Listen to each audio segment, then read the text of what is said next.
10월 2일 화요일 출발 진시와이드 2부 순서를 이어가겠습니다. 저희 프로그램 KT 올레 IPTV로도 함께 하실 수 있습니다. 많은 시청을 부탁을 드리고요. 자, 2부에서 준비한 내용들입니다. 김동섭의 마켓포인트, IM투자증권 김동섭 이사와 함께 글로벌 주요 이슈 분석합니다. 동상이몽 수급으로 보는 시장에서는 와이즈 인베스트의 심기원 대표와 함께 실시간 주체별 수급 상황 살피고요. 개인을 위한 투자 전략 제시합니다. 이슈 정복하기 대성투자자문의 안종호 주식운영팀장과 함께 긴 연휴를 맞은 중국 증시와 국내 10월 전망을 자세히 짚고요. 대선을 앞두고 계속되는 정치 테마주에 대한 궁금증을 풉니다. 김재현의 키포인트, 노련한 트레이더인 KB투자증권 김재현 차장과 함께 오전장 정리와 오장 전략을 세워봅니다. 네, 먼저 이 시각 시장의 흐름을 시황센터 김혜영 캐스터를 연결해 듣겠습니다. 네, 시황센터 김혜영입니다. 지난주 코스피 지수에는 별다른 재료가 없는 가운데 관망세가 이어졌는데요. 이번 달 초 코스피 지수에는 미국의 경제지표 개선과 스페인의 구제금융 신청 여부가 기대 요인으로 작용할 전망입니다. 중반의 경우에는 유럽과 중국의 경제지표 개선 여부와 기업의 어닝 시즌을 맞으면서 수요 없는 회복에 대한 한계를 맞을 것이다라는 전망이 나오고 있는데요. 대내외 이벤트를 앞두고 글로벌 정세계 흐름이 우리 증시에는 과연 어떻게 작용할지 주목을 해봐야 할 것 같습니다. 오늘 코스피 지수는 강보합으로 장을 출발했습니다. 현재는 0.26% 상승하면서 2001선에서 거래되는 모습입니다. 이어서 수급 살펴보도록 하겠습니다. 지난주에는 외국인의 매수세가 눈에 띄었는데요. 현재는 외국인과 개인이 동반 매수세를 이어가고 있고요. 기관이 매도세로 돌아선 모습입니다. 이어서 코스닥 살펴보도록 하겠습니다. 지난주 코스닥 시장에는 관망 심리가 지속됐지만 스페인의 예산안이 호재로 작용하면서 나흘 만에 반등으로 장을 돌아섰는데요. 오늘 코스닥 지수 상승으로 기분 좋게 10월 증시 시작했습니다. 현재는 0.59% 상승하면서 526선에서 거래되는 모습입니다. 이어서 수급 상황 살펴보도록 하겠습니다. 지난주에는 외국인과 기관이 동반 매수세를 보이면서 지수 상승을 이끌었는데요. 현재는 개인과 외국인이 동반 매수세, 기관이 209억 원 매도하는 모습 보이고 있습니다. 이어서 환율 살펴보도록 하겠습니다. 지난주에는 원달러 환율이 연저점을 경신했습니다. 이번 주 원달러 환율의 변동 재료로는 ISM의 제조업 지수가 될 전망인데요. 오늘 원달러 환율은 상승으로 장 출발했습니다. 현재는 2원 30전 오른 1114원 70전에 거래되는 모습입니다. 이어서 코스피 시가총액 상위 종목 살펴보도록 하겠습니다. 현재 대장주의 삼성전자 1% 이상 상승한 모습 보여주고 있는데요. 3분기 실적 기대감에 대해 4일 연속 상승세를 이어가고 있습니다. 현대차는 1% 이상 하락하는 모습 보여주고 있고요. 기아차는 외국인의 러브콜에 주가가 닷새 만에 반등에 나섰습니다.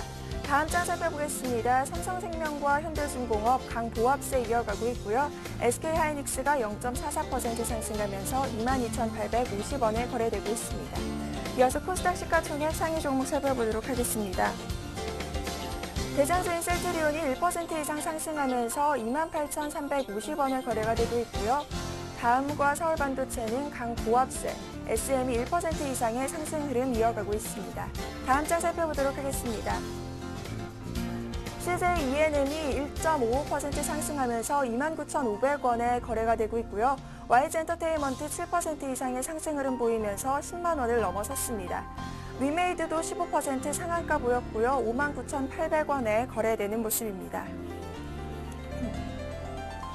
이어서 이 시각 특징 업종 및 테마 업종 살펴보도록 하겠습니다. 디램의 가격이 연중 최저치를 기록했지만 SK하이닉스와 반도체 장비 업체들은 강보합세를 이어가고 있습니다. SK하이닉스와 SFA가 강보합세 이어가고 있고요. AP시스템이 2% 이상의 상승 흐름 이어가는 모습입니다. 다만 뉴진테크가 0.37% 약보합세 이어가는 모습입니다. 웅진그룹주들이 웅진홀딩스와 극동건설의 법정관리 신청 여파에 여전히 하락세를 보이고 있습니다. 현재 웅진코웨이가 2% 이상의 하락 흐름 이어가고 있고요. 웅진에너지는 5% 이상 하락하면서 2,065원에 웅진케미칼과 웅진싱크빅은 반등하는 모습 보여주고 있습니다. 중국 국경절 연휴를 맞이해 외국인이 증가하면서 관광주가 상승하고 있습니다. 현재 호텔신라가 0.90% 강보합세 이어가고 있고요. 보드투어와 대한항공도 강보합세 아시아나항공이 0.58% 상승하면서 6,980원에 거래되고 있습니다. 천부기 실적에 대한 예상이 대부분 기대치와 부합할 것이다라는 증권사의 전망에 제약사 주가가 약세입니다. 현재 녹십자가 0.88%, LG생명과학이 0.53% 약 보합세 이어가고 있고요. 한미약품이 2% 이상 빠지면서 91,500원에 신일제약과 한올바이오파마도 약 보합세 이어가고 있습니다. KH바텍이 삼성전자와 애플전자에 납품을 증가한다는 소식에 급등하고 있습니다. 현재 KH바텍은 7% 이상의 상승 흐름 보이면서 9,930원에 거래되고 있습니다. YG엔터테인먼트 주가가 하루 만에 반등하면서 10만 원 선을 넘어섰습니다. 소속 가수 사이의 강남스타일 흥행이 이어지면서 주가도 덩달아 상승세를 이어가고 있는데요. 현재 7.45% 상승하면서 10만 2,400원에 거래되는 모습입니다.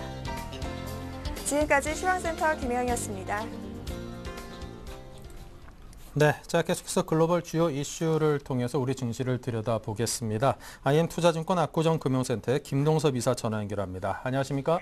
네, 안녕하십니까? 네, 스페인이 은행권의 스트레스 테스트 결과를 발표했군요. 이 필요 자본금은 예전 테스트 결과보다 소폭 감소한 593억 유로로 알려졌는데요. 자, 스페인 정부가 산탄데르 그리고 BBVA 등 7개 은행에 대해서는 자본 확충이 필요 없다고 했는데, 자, 이 스트레스 테스트 결과에 따른 증시의 향방은 어떤 걸까요? 사실 그 스페인 은행들 스트레스 테스트 결과에 처음에 이제 나오기 전에는 그 시장을 상당히 충격을 줬고요.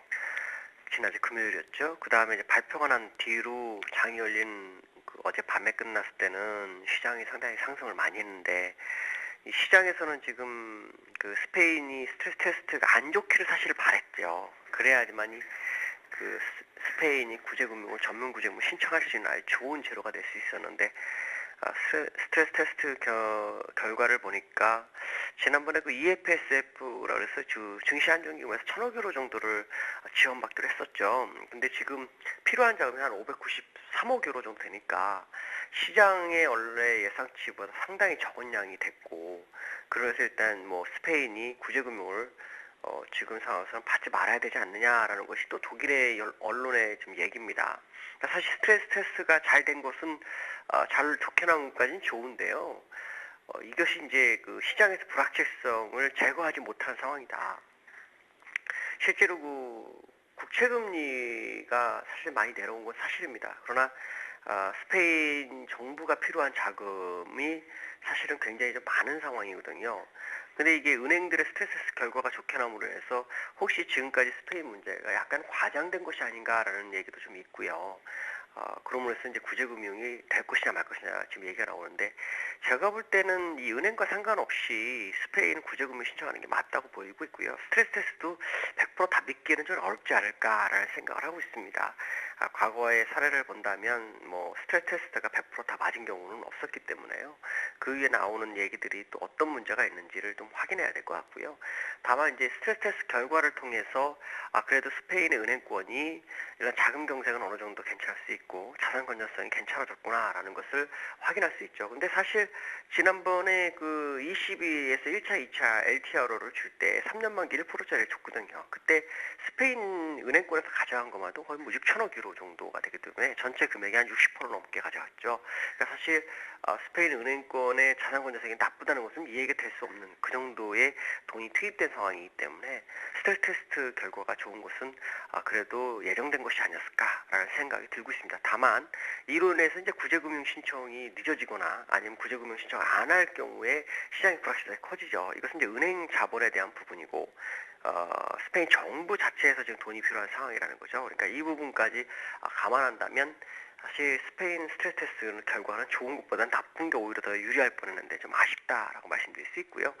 이번 주에 이르면 스페인이 구제금융 신청 가능성이 상당히 없다고 합니다. 그러나 이제 독일에서는 쇼이블레 독일 재무장관 이런 사람들은 계속해서 스페인이 스트레스 테스트로 잘 통과했고 지금 상황에서는 구제금융이 의미가 없지 않느냐라는 얘기가 지금 나오고 있기 때문에 이 부분을 어떻게 넘어설지를 봐야 될 것 같고요. 오늘 아침 뉴스 보면 스페인이 구제금융 신청 준비는 완료됐답니다. 그러나 독일의 눈치를 좀 보는 상황이다라고 보시면 될 것 같습니다. 네. 자, 그리고 벤 버냉키 의장이 3차 양적 완화가 취약한 경기 회복을 위해서 반드시 필요하다면서 일각의 비판에 대해서 이제 반박을 했는데요. 인플레이션 압력이 높아지는 것을 막기 위해서 때가 되면 이 통화 여건을 죄는 정책 수단을 FRB가 보유하고 있다. 이러한 점도 강조를 했습니다. 이런 발언에 따른 향후 영향은 무엇일까요? 어저께 참 아쉬웠죠. 그 ISM 제조업 지수가 예상 밖의 그 확장세를 보이면서 미국이 거의 1% 넘게 상승을 했었죠. 근데 이 벤 버냉키 의장 연설 후에 인디애나폴리스에서 한 연설 후에 주가가 상승폭을 다 거의 절반 이상을 반납하는 그런 상황이 발생했는데요. 이 벤 버냉키 의장이 지금 하는 것은 연준 의원들이 상당히 많습니다. 주별로 있으니까 거의 한 51명 정도 되죠. 그 연준 의원 중에서 실제로 FOMC 회의에서 행사할 수 있는 투표권을 가지고 있는 연준 의원은 그렇게 많지가 않습니다. 많지가 않은데 그게 거의 대부분 비둘기파죠. 근데 지금 반대 목소리 계속 나오는 매파 쪽에서는 FOMC는 물가 안정에 집중을 하면 될 것 같고 지금 상황으로서는 고용이 개선되고 있는 추세다. 그리고 지금 계속 주택 지표가 좋게 나오기 때문에 사실 3차 양적 완화는 말이 안 된다라는 식으로 좀 얘기하고 있고 나중에 출구 전략에서 문제 가능성에 대한 부분이 지금 나오고 있는 거거든요. 그러니까 이런 부분들을 감안하는 것이 지금 매파들이 계속 공격적으로 어떤 연설가 있으면 주장하고 다니고 있습니다. 이거에 이제 반박해서 전방위적으로 방어적인 입장으로 어저께 발표를 했는데 그게 이제 QE3가 정말 필요한 조치였다라는 부분. 그다음에 이 이유는 이제 다른 거 없습니다. 미국인들이 기본적으로 일자리를 갖는 것을 목격하고 싶다라는 거죠. 그러니까 어떻게 무슨 실업률이 어떻다 이게 아니라 실제로 좋아져야 한다는 것을 강조하고 싶은 거고. 그다음에 이제 소비자 물가 상승률을 낮고 안정적으로 유지하는 것을 확인하고 싶다는 겁니다. 그러니까 지금 실업률이 8.1%인데 이것이 지금 너무 비정상적이라는 거죠. 그래서 찰스 에반스라는 시카고 연준 의원도 얘기하는 것 중에 뭐냐면 지금 3차 양적의 지지는 당연한 거다. 실업률이 7% 밑으로 내려오기 전까지는 추가적인 경기 부양도 감안해야 한다 이렇게 얘기가 나오고 있거든요. 그러니까 제가 보는 견해는 사실 3차 양적 완화는 지난번에도 말씀드린 약간 독일 수 있습니다. 나중에 문제가 좀 될 수 있는 부분이 있지만 어쨌든 실업률이 너무 낮은 상태죠. 그 실업률에 대한 부분이 얼마나 중요하냐라는 것은 이제 유로존에서도 나타났었는데 어저께 유로존이 거의 실업률이 11%대가 넘죠. 그러니까 스페인은 25%, 5명 중에 1명은 노는 사람이 많은 그런 상황이 돼버린 정도인데 이런 상황으로 본다면은 지금 상황에서는 전 세계적으로는 뿐만 아니라 미국 실업률에 대한 부분이 거의 확실하지 않느냐. 그걸 잡아줘야 되는 것은 정석이다라고 보여주고 있고 그거에 따른 경기 부양책이다라고 주장하고 있는 것이다라고 보셔야 될 것 같고요. 다만 너무 빠르게 시장에 대응을 하는 것이 시장에서 약간 못 믿어온 부분이 있었던 것 같습니다. 그래서 그로 인해서 일단 상승폭을 좀 줄인 것이 아닌가. 그냥 가만히 있어도 중간만 갈 수 있는 그런 상황인데 너무 시장에서 나오는 내용들에 받아치는 그런 내용이 나오는 것은 좀 잘못됐다라고 보여집니다. 3차 양적 완화는 진행이 되는데 거기에 대해 반대 목소리에 바로바로 대응을 해서 시장의 불확실성을 더 키운 것이 아닌가라고 보여지고 있습니다. 네, 자 그렇다면 시청자들을 위한 오늘장 투자 전략은요? 일단 시장은 외국인 수급이 굉장히 중요하겠죠. 그러나 외국인들은 현물을 상당히 좀 많이 들어왔고요. 그 시점이 1900 초중반 때 많이 들어왔기 때문에 사실 지금 종목별로 이익은 그렇게 나지 않은 상황이다라고 보고 있습니다. 특히 선물에서도 외국인들이 매도보다는 누적으로 매수로 가져오는데 그냥 한 4,200개 정도 되고 있죠. 그렇다면 외국인들은 올 상방 쪽의 방향을 잡고 있기 때문에 웬만한 악재가 아니라면 주가는 흔들리기가 좀 쉽지 않을 거다. 행보하더라도 위로 올라갈 확률이 상당히 높다라고 판단 쓰고 있고요. 지금 상황에서는 눌리면 항상 똑같은 말씀드리지만 저점 매수가 유효한 상황이라고 말씀을 드릴 수 있고 물량을 들고 계신 분들은 좀 버텨볼 필요성이 있다라고 말씀드릴 수 있고요. 좀 아쉬운 건 이제 삼성전자가 잘 버티는 것 때문에 다른 종목들의 어떤 온기가 가지 못하는 그런 문제가 좀 있습니다. 그러니까 이 부분들을 좀 감안한 매매가 필요하지 않을까라고 말씀드릴 수 있습니다. 네, 자 지금까지 IM투자증권의 김동섭 이사와 함께했습니다. 감사합니다. 네. 네, 계속해서 YG 인베스트의 신기원 대표와 함께 오늘 투자 주체별 어떤 흐름을 보이고 있는지 분석을 해보도록 하겠습니다. 안녕하십니까? 네, 안녕하십니까. 네, 양시장의 흐름과 주체별 수급 상황부터 보겠습니다. 네, 우선은 전반적으로 외국인 장 초반에 매도세에서 매수 전환되는 모습을 보였습니다. 거래소 시장에서 현재 외국인 74억 원대 매수 우위를 기록을 하고 있고, 개인 같은 경우에는 장 초반 계속적으로 지금 270억 원 매수, 하지만은 기관 같은 경우에는 현재 투신권을 중심으로 해서 약 400억 원대 거래소 시장에서 매도세 현재 진행되고 있는 상황입니다.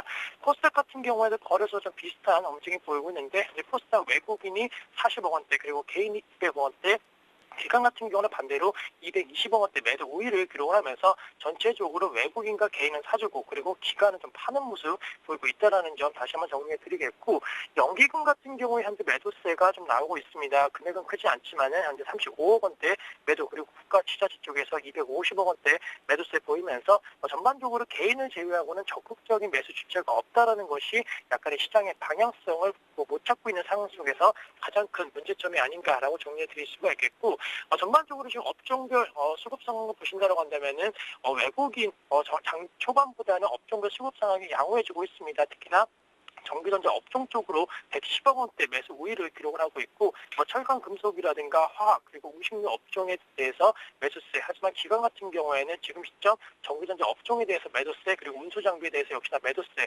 유통업종에 대해서도 매도세 보이면서 전체적으로 지금 외국인과 기관의 동반 매수세 들어오고 있는 업종은 화학 업종만 눈에 띄고 있고, 나머지 업종에 있어서는 약간은 좀 엇갈리는 현상 계속적으로 진행이 되고 있는 상황이다라고 정리를 해드릴 수가 있겠습니다. 네, 자 그렇다면 투자 주체별 속내를 표현을 해주신다면요? 네, 우선은 지금 외국인 같은 경우에는 갈팡질팡 매매속 방향성 부재라고 정리해 드릴 수가 있겠고, 기관 같은 경우에는 끝없는 매물 압박에 대한 우려감, 그리고 개인 같은 경우에는 2,000포인트 이하에서는 무조건 매수하자라는 그런 좀 시각이 좀 분명하게 나타나고 있는 것으로 판단되고 있기 때문에 전체적인 10월 첫 거래일이지만은 지금 수급 상황만 놓고 봤을 때에는 9월달 후반부와는 좀 별반 다른 것은 없다라고 정리해 드릴 수가 있겠습니다. 네, 자 오늘장 개인을 위한 투자 전략을 짜주시기 바랍니다.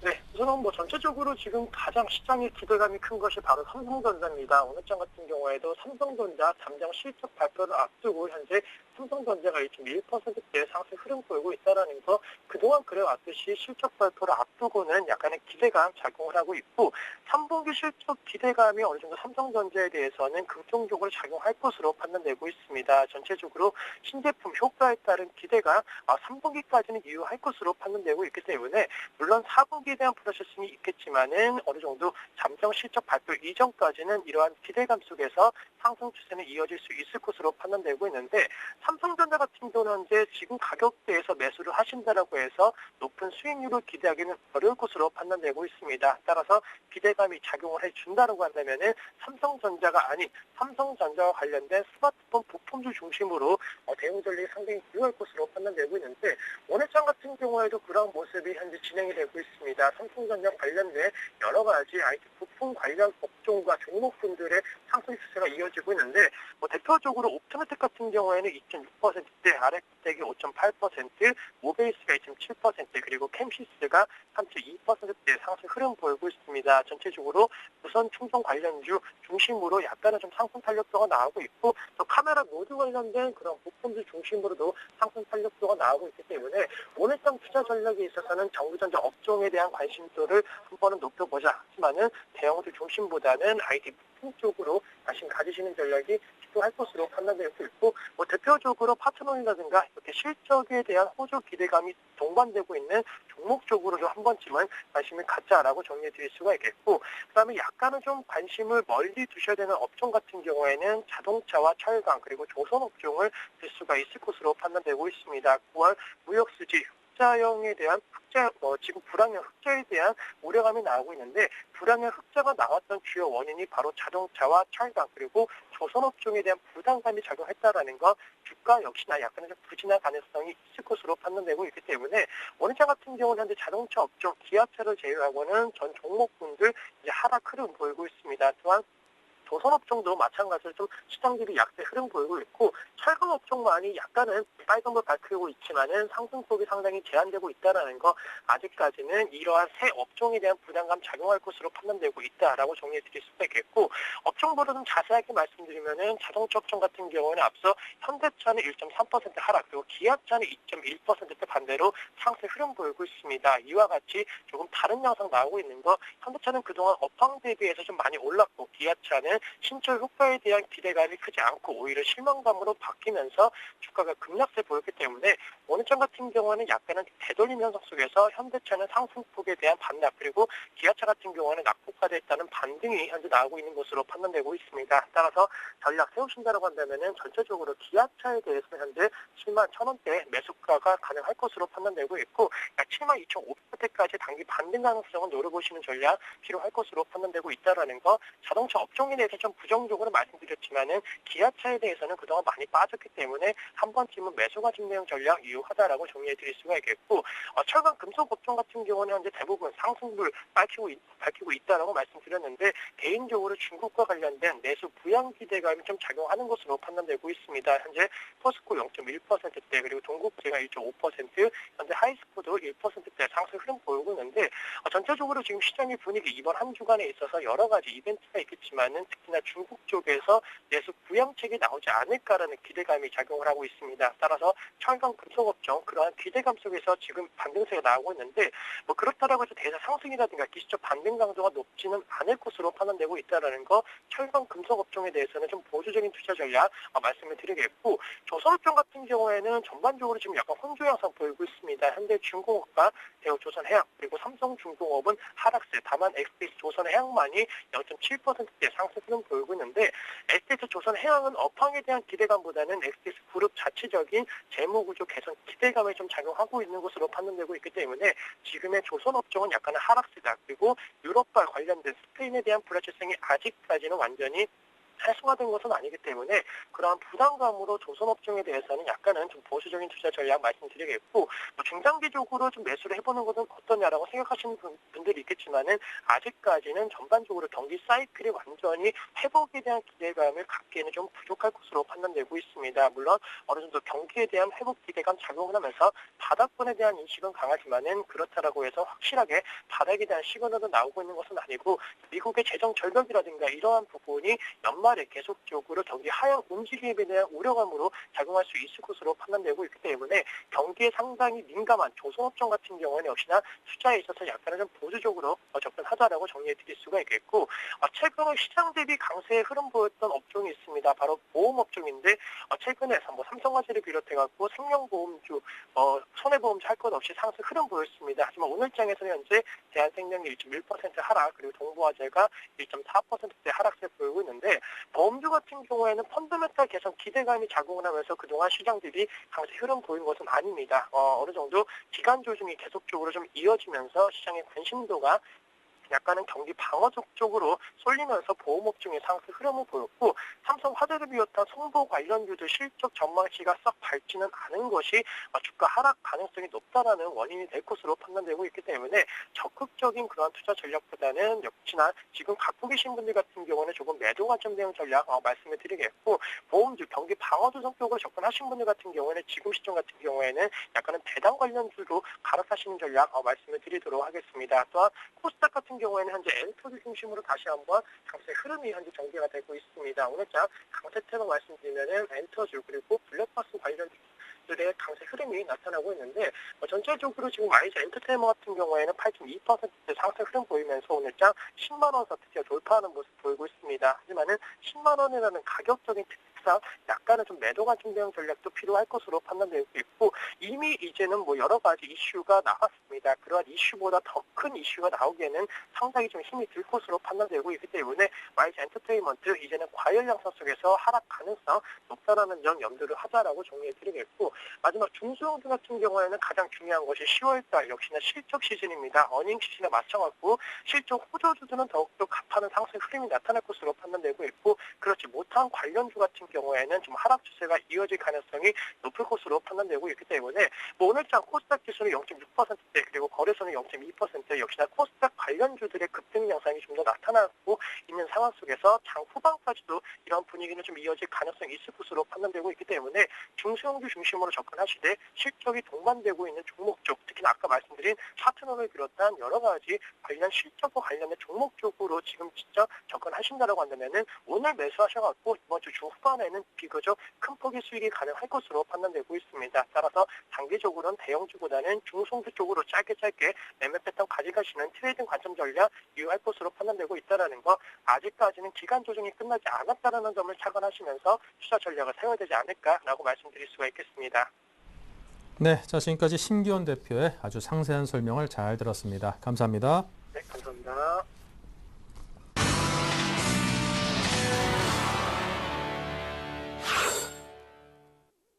네, 자 본격적인 오늘장 전략을 짜보겠습니다. 5인의 전문가 12자 투자 전략부터 보겠습니다. 네, 박성일 연구원은 지수 박스권 대응 전략을 제시했고요. 박소영 대리는 종목별 장세인이 조정시 매수하자, 정영훈 팀장은 당분간 박스권에서 등락을 거듭할 것, 최희용 대리는 모바일 게임주의 추가 상승을 기대했고요. 정재훈 실장은 모멘텀이 부족하니 종목별로 압축 대응하자고 했습니다. 관심 업종으로는요, 박성일 연구원이 IT 업종을, 박소영 대리 실적 개선이 예상되는 종목에 대한 집중을, 정영훈 팀장은 전기전자, 최희용 대리 게임, 정재훈 실장은 건설 업종을 말했습니다. 네, 오늘은 동부증권 박소영 대리와 함께하겠습니다. 안녕하십니까? 네, 안녕하세요. 네, 먼저 현재 시황부터 볼까요? 네, 뭐 다들 짧은 추석 연휴 좀 잘 지내셨나 모르겠습니다. 이제 추석이 끝나면서 4분기가 이제 시작이 되었는데요. 동시에 이제 3분기 어닝 시즌도 같이 도래하게 됩니다. 이번 달은 스페인 구제금융 신청 여부와 중국의 정권 교체, 유해 부양책 실시, 미국의 경제 지표가 발표가 어떻게 나는지에 따라 시장의 변동성이 좀 결정날 것으로 보이고요. 스페인 구제금융 같은 경우에는 시청 가능성이 좀 유력해 보입니다. 그렇게 된다면 ECB가 이제 실질적으로 스페인 국채 매입에 좀 나서줄 텐데요. 이제는 드디어 이제 립서비스가 아닌 진짜 행동력을 좀 보여줄 것이고, 그렇게 된다면 증시장에도 좀 긍정적인 바람이 불어와 줄 것으로 좀 기대를 하고 있습니다. 현재 수급으로는 개인과 외인의 좀 매수세가 보이고요. 미국의 제조업 지표 서프라이즈에 이제 코스피, 코스닥 시장 모두 지금 강보합권을 움직여주고 있습니다. 대부분의 업종이 상승세를 좀 보여주고 있지만 의료 종류가 은행 업종이 좀 강한 상승을 보여주고 있고요. 음식료와 섬유, 의복, 또 종이 목재 등이 강보합세로 보여주고 있고, 통신업과 건설업, 운두창고 등의 업종이 좀 약보합세를 보여주고 있습니다. 시가총액 상위 종목이 지금 대부분의 종목이 좀 상승세로 보여주고 있는데, 현재 실적 불안감은 좀 지난주에 하락을 좀 크게 보이던 기아차, 그리고 LG화, 삼성전자, 한국전력의 강세를 보여주고 있고요. 개별 종목 장세가 좀 계속 이어져 가고 있는데요. 특징적인 종목으로는 지난 30일 영국의 오피셜 차트 컴퍼니에서 싱글 부분 1위를 차지한 가수 싸이가 소속되어 있는 YG 엔터즈입니다. 유튜브 조회수 역대 최단 기간에 이제 3억 건 돌파를 하면서 현재 미국 빌보드 차트에서 지금 2위를 좀 기록을 해주고 있고, 만약 미국 빌보드 차트에서도 1위를 한다면 영국, 미국 주요 차트에서 동시에 1위에 오르는 최초의 아시아 가수가 될 것으로 좀 보입니다. YG 엔터의 상승세는 좀 당분간 이어질 것으로 보이고요. 가수 싸이의 아버지가 대주주로 또 계시는 DI 역시 오늘 좀 상승세를 보여주고 있습니다. 매각의 기대감이 좀 감소가 되면서 주가가 좀 영힘을 좀 못 썼던 한국항공우주는 오늘 이제 지난주에 현대중공업의 이제 2차 예비 입찰 접수 소식에 상한가를 갖고 오늘 역시 좀 상승세를 보여주고 있습니다. 또한 금융자동화기기와 SNS주, UCC, 셋톱박스 관련 종목들이 오늘 좀 상승세를 보여주고 있습니다. 네, 자 그렇다 오늘장 관심 가질 만한 종목 이야기해 주시겠습니까? 네, 이번 한 주는 이제 주도 세력이 좀 없이 2차선을 중심으로 형성이 될 것을 좀 기대를 하고 있는데요. 투자 전략으로 말씀드리자면 지금 3분기 어닝 시즌이 도래한 만큼 실적 개선이 좀 기대되는 종목을 꼽아보면 참 좋겠지만, 아무래도 국내 기업 실적이 지금 현재 계속 하향 조정이 이루어지는 가운데 이 개선세가 강화되는 업종과 종목을 좀 골라내기 좀 어렵습니다. 하지만 IT와 자동차, 정유 등의 좀 경기 민감 대형주 종목과 중국 내수 관련주를 중심으로 좀 빠르게 이제 단기 트레이딩 하신 전략을 좀 말씀드리겠습니다. 지금 반도체와 IT 부품 업종이 지금 계속 안 좋다, 수요 부진이다라는 말이 많이 나옴에도 불구하고 비메모리 시장 확대에 따른 이익 개선세가 지금 이를 충분히 좀 상쇄를 해주고 있다 보고 있고요. 국내 업체들의 스마트폰 판매가 분기별 지금 최고 수준을 기록할 전망으로 관련 부품 업체들 또한 이제 수익성에도 좀 기대가 되고 있습니다. 정유 업종 같은 경우에는 이제 6월 말부터 이제 국제 유가가 배럴당 78달러를 저점으로 이제 크게 상승한 데에 따른 마진 스프레드 개선을 이제 3, 4분기에 양호한 이익 성장이 좀 기대가 되고 있고요. 최근 좀 주가 하락을 한 부분을 저점 매수의 기회를 삼아도 무리가 없다는 좀 생각입니다. 제약 업종 같은 경우에는 지금 약가 인하로 좀 실적 전망치가 좀 많이 낮아졌지만 3, 4분기 의약품 사용량 증가와 이제 원가 절감 등의 요인으로 이제 실적이 좀 완만하게 개선이 되지 않을까 예상을 하고 있고요. 마지막으로 말씀드리는 건 이제 중국 소비시장이 급속하게 좀 이제 성장을 하고 있는데 또한 이제 도시화가 되고 임금 상승으로 인해서 이제 폭발적으로 계속 이 성장세가 이어질 것으로 좀 보입니다. 중국 관광객들이 이제 국내 유입 증가로 인해 수혜 지수를 많이 지금 눈에 띄고 있는데요. 이 부분에 대해서 관심을 좀 유지하시고 화장품과 호텔, 카지노 관련 이런 종목군들에 좀 관심을 계속 지속적으로 하시기 바랍니다. 제가 오늘 좀 말씀드릴 종목으로는 이제 스카이라이프라는 종목인데요. 지금 현재 외국인과 기관의 동반 매수세가 계속 지속되고 있는 부분이 굉장히 좋아 보입니다. 지금 현재 345만 명 정도의 가입자가 확보가 되어 있는 상태인데 올해 말만 예상만 해도 380만 명 정도가 가입자가 확보가 될 것으로 예상이 됩니다. 지금 최근에 계열사 KTH의 이제 채널을 임대한 후 그 대가로 이제 임차료와 매출에 따른 이제 로열티를 좀 받는 형태로 TV 전자상거래 사업도 같이 지금 진출을 하게 되었는데요. TV 전자상거래 시장 같은 경우는 지금 현재 성장 전망이 좀 밝습니다. 비용이 없는 수익이 늘어날 가능성이 좀 높고요. 이런 부분에 있어서도 수신료 이외에도 또 다른 이제 매출이 생겼다는 부분에서 성장을 좀 기대하고 있고요. 또한 아날로그 방송이 또 종료됨에 따라 수혜도 같이 함께 기대하고 있습니다. 매수가는 3만 원에서 3만 1천 원 말씀을 드리겠고요. 목표가는 3만 3천 원, 순절가는 짧게 2만 9천 원을 말씀드리겠습니다. 네, 자 지금까지 동부증권 박소영 대리와 함께 종목에 대한 이야기까지 들어봤습니다. 감사합니다. 네, 감사합니다. 네, 자 다음은 이슈 정복하기 박미라 아나운서입니다. 안녕하세요. 이슈 정복하기 박미라입니다. 오늘의 주요 이슈들 화면으로 정리해 보겠습니다. 추석 연휴를 보내고 국내 증시가 10월의 첫 거래일을 시작했습니다. 중국에서도 국경절 연휴로 오는 5일까지 휴장에 들어갑니다. 연휴 이후 중국 증시는 어떤 흐름을 보일지, 그리고 국내 증시에 어떤 영향을 줄지 점검해봅니다. 세계 금융시장의 이목이 스페인의 전면적인 구제금융 요청 여부에 쏠려 있는 가운데 이번 달에 유로존 재정 문제 분수령이 될 전망입니다. 다음 주 ESM 출범을 앞두고 스페인의 이슈들 함께 정리해보겠습니다. 최근 급락한 정치 테마주를 외국인이 쓸어담고 있어 그 배경에 관심이 모아지고 있습니다. 일부 종목은 60% 이상 주가가 떨어지기도 했지만 외국인은 오히려 매수세를 강화해 그 정체에 대한 궁금증이 커지고 있습니다. 이슈 정복하기 오늘 순서는 대성투자자문의 안정호 주식운용팀장과 함께하겠습니다. 안녕하세요. 예, 안녕하십니까. 네, 징검다리 휴일 가운데 오늘 국내 증시가 10월의 첫 문을 열었습니다. 이웃 국가인 중국도 국경절 연휴로 이번 주 내내 휴장에 들어가게 될 텐데요. 이제 다음 주 중국 증시가 개장한다면 어떤 흐름을 보일지 미리 전망 부탁드립니다. 예, 지난주 중국 증시가 긴 연휴를 앞두고 한 이틀 급등을 하면서 4% 넘게 상승을 했습니다. 그리고 특히 이제 장 마지막에는 경기 부양 발표 정책이 있을 것이다라는 루머가 중국 시장뿐만 아니라 우리나라 시장에도 있으면서 시장 상승을 일으켰는데요. 결국 이제 4시 중국 시장은 우리나라 시간으로 4시에 마감됐습니다만 그때 시간이 연기돼서 5시에 증권감독위원회에서 기자간담회를 열었습니다. 하지만 기대했던 내용은 발표가 되지 않았고요. 오히려 발표된 내용은 이제 증권투자 관련 세율이 하향됐다. 그리고 상장기업 배당하고 리파이낸싱 결합 제도를 개선하겠다라는 등 이제 시장이 기대했던 내용하고는 전혀 다른 내용들이 나왔습니다. 그리고 이제 경기 부양적인 어떤 내용도 적었기 때문에 긴 연휴를 끝나고 이제 10월 8일 날 중국 시장이 오픈되면은 좀 실망감이 나올 수도 있다 이런 우려가 있는데요. 특별히 또 중국 시장이 문을 닫고 10월 1일에 중국에서 9월 PMI 지수를 발표를 했습니다.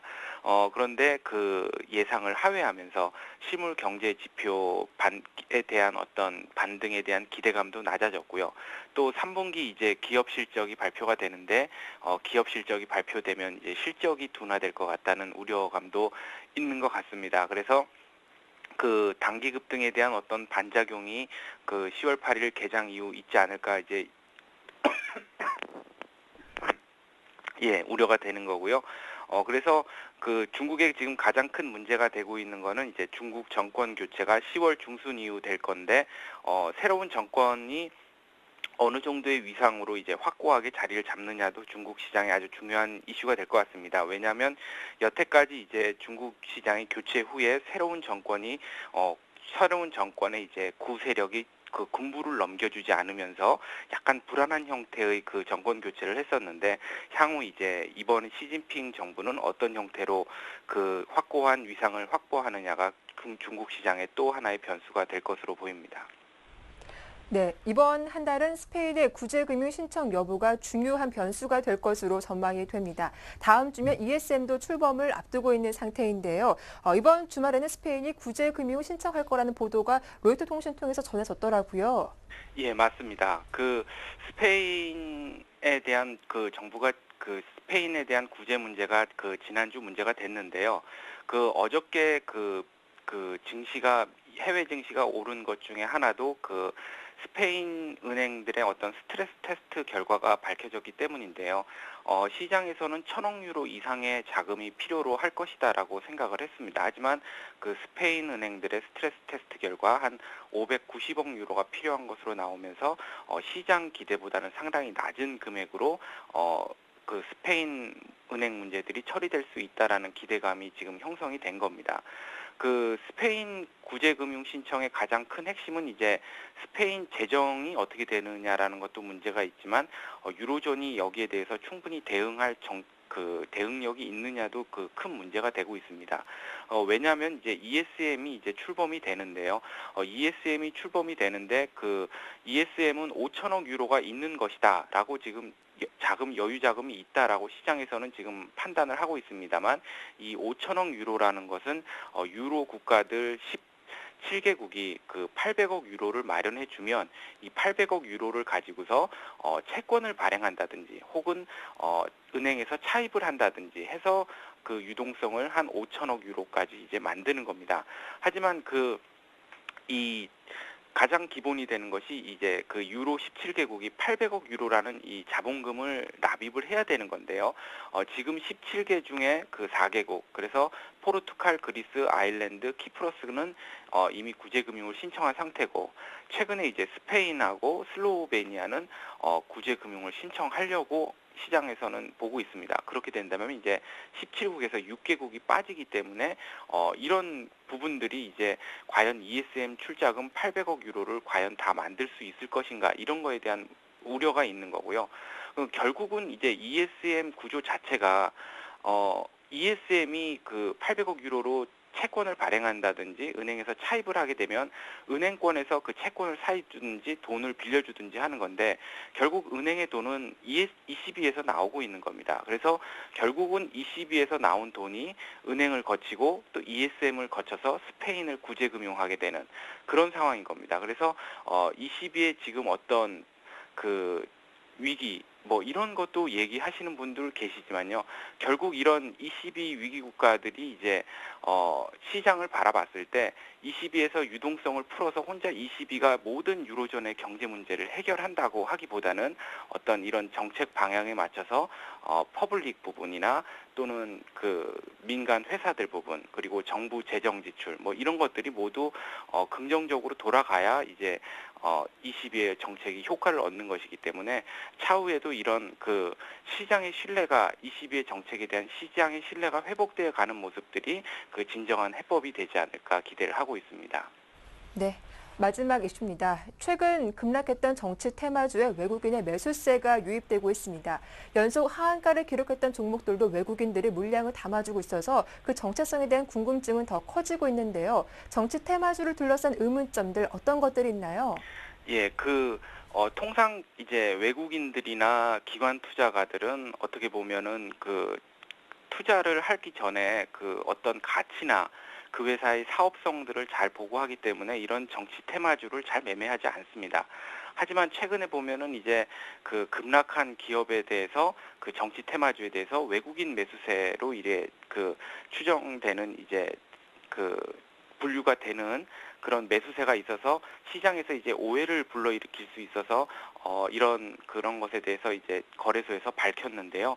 뭐냐면 이제 금융감독원에서는 검은 머리 외국인일 가능성이 높다 이렇게 보고 있습니다. 그래서 예를 들어서 홍콩 같은 곳에서는 그 특정 증권사가 통합 계좌를 개설을 하면 그 통합 계좌 안에서는 그 많은 사람들이 참여를 해서 그 계좌의 매매를 그 외국인인 것으로 이제 매매를 할 수 있게 된다고 합니다. 그래서 그런 것을 통해서 우리나라 뭐 작전 세력이나 이런 것을 심하게 매매하시는 분들이 외국인인 양 이렇게 매매를 할 수 있다 이렇게 밝혔고요.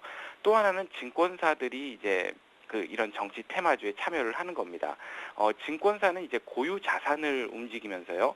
그 고객 자산이 아닌 고유 자산을 매매를 하면서 그 절대 수익률을 좀 추구하는 경향이 많은데요. 그런 절대 수익률을 추구하면서 시장에서 그동안 이제 변동성을 크게 보이면서 이제 단기 트레이딩을 하기 좋았던 어떤 테마주에 대해서 매매를 하는 것이 아닌가 싶고, 특별히 이제 그 기타 외국인이라고 잡히는 그 외국인들이 있습니다. 그 국내 법상으로는 이제 국내에 6개월 이상 거주된 외국인이 이제 기타 외국인인데요. 외국인이 우리나라에 주식 투자를 하려면 금감원에 이제 아이디를 등록을 하고 투자를 해야 됩니다. 그런데 6개월 이상 이제 국내 거주 조건이 충족되면 내국인으로 이제 대우를 받으면서 그들이 매매한 것은 이제 기타 외국인으로 이제 저희 HTS나 이제 금융감독원 그 분류에 따라 분류가 되는데요. 이들은 이제 통상 이제 교포 2세나 3세들이 이제 국내에 들어와서 매매하는 것이기 때문에 우리가 흔히 알고 있는 어떤 진정한 외국인 투자라고 할 수 없기 때문에 투자가분들이 주의하셔야 될 것으로 보입니다.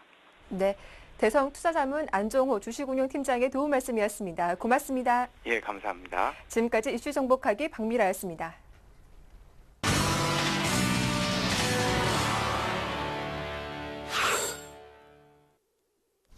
네, 계속해서 리딩투자증권 오성재 팀장을 연결합니다. 안녕하십니까? 네, 안녕하세요. 네, 자 중국이 10월 7일까지 무척이나 긴 휴장에 들어갔습니다. 지난주 중국 HSBC가 발표한 제조업 구매자 관리 지수 확정치에 대한 먼저 자세한 내용부터 들려주시죠. 예, 이번 주 이제 중국의 긴 휴장이 들어왔습니다. 지금 중국 최대 명절 중에 하나인 이번 휴장으로 인해서 중국 증시는 계속 이번 주까지 계속 휴장의 모습을 보이고 있는 상황인데요. 지난주 발표했었던 9월 제조업 PMI 지수의 발표가 있었습니다. 지금 중국의 9월 HSBC 제조업 구매자 관리 지수 확정치의 발표가 있었는데요. 47.9를 기록하면서 11개월 연속 약세를 이어갔습니다. 즉 2009년 3월 이후 최저치를 기록했던 전월의 47.6보다 0.3포인트 상승한 것으로 보이고 있지만 경기 확장 국면으로 진입하지 못하는 모습을 보이고 있는 만큼 이러한 위축 기조 11개월 연속 돌고 있다는 것이 시장에서 큰 부담을 나타내고 있는 상황입니다.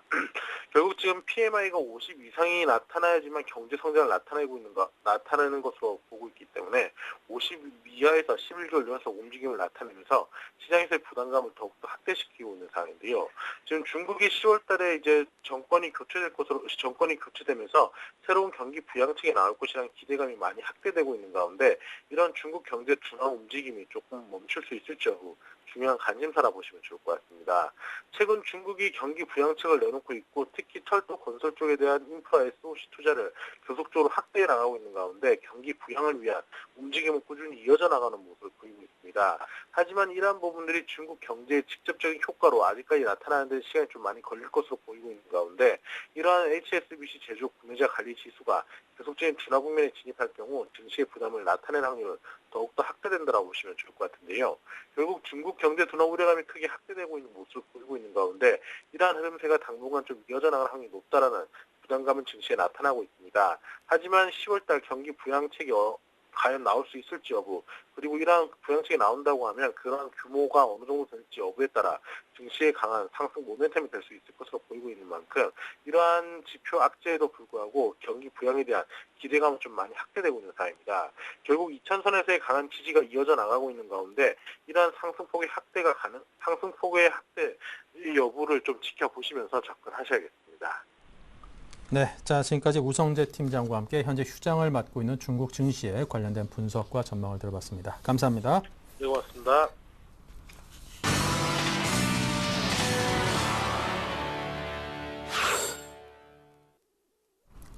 네, 계속해서 오전장을 정리하고 오후장을 맞는 투자 전략을 세워보겠습니다. 김재현의 키포인트입니다. 안녕하십니까?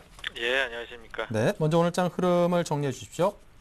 예, 오늘은 제목을 대장주의 부재라고 달아봤습니다. 외국인의 수급은 사는 것도 파는 것도 현재 시장의 기대에 부응하지 못하고 있습니다. 그렇기 때문에 지수의 움직임 무척이나 좀 소극적이고요. 기관의 움직임 역시 연일 매도세를 보이고 있지만 펀드의 환매수의 영향을 받는 탓에 움직임은 크게 보이지 않고 있습니다. 지금 이렇게 그 외인과 기관의 매매가 소극적인 이유는 시장을 이끌어갈 대장주의 부재가 좀 커 보이겠습니다.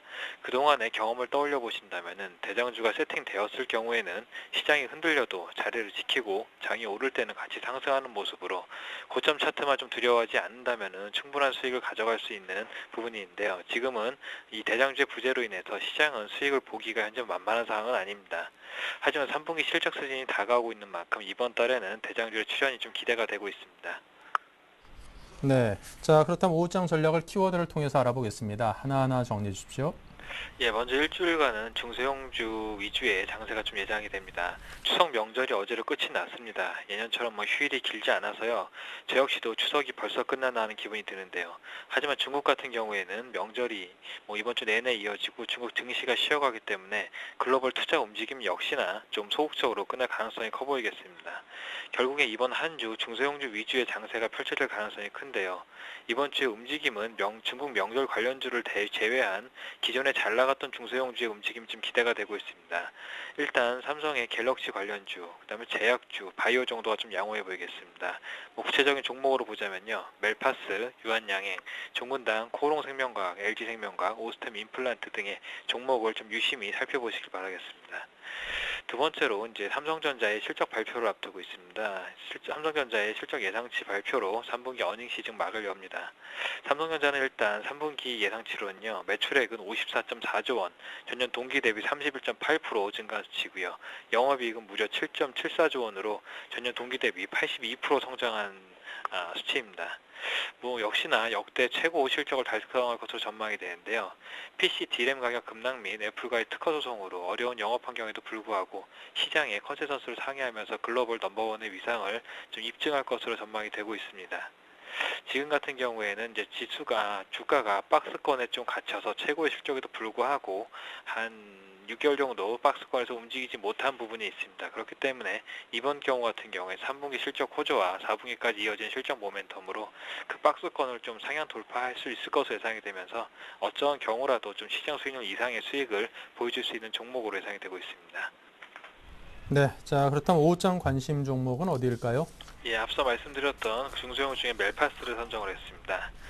일단은 실적이 추세 전환되었고요. 두 번째로는 하반기 갤럭시 S3 터치 IC 단득 공급에 따른 수혜가 좀 가시화될 전망이고, 세 번째로는 G1의 터치 모듈이 좀 본격 공급화될 것으로 예상이 되고 있습니다. 과거 2년간 출하가 지연되었었던 G1 터치 모듈 같은 경우에는 8월부터 삼성전자 스마트폰 6개 모델에 채용될 것으로요. 가동률이 본격 상승하고 있습니다. 현재 150만 개 월의 수준으로 G1 터치 모듈 공급 능력이 나오고 있는데 4분기까지는요 월에 한 200만 개 이상으로 캐파가 상당히 늘어날 것으로 보여집니다.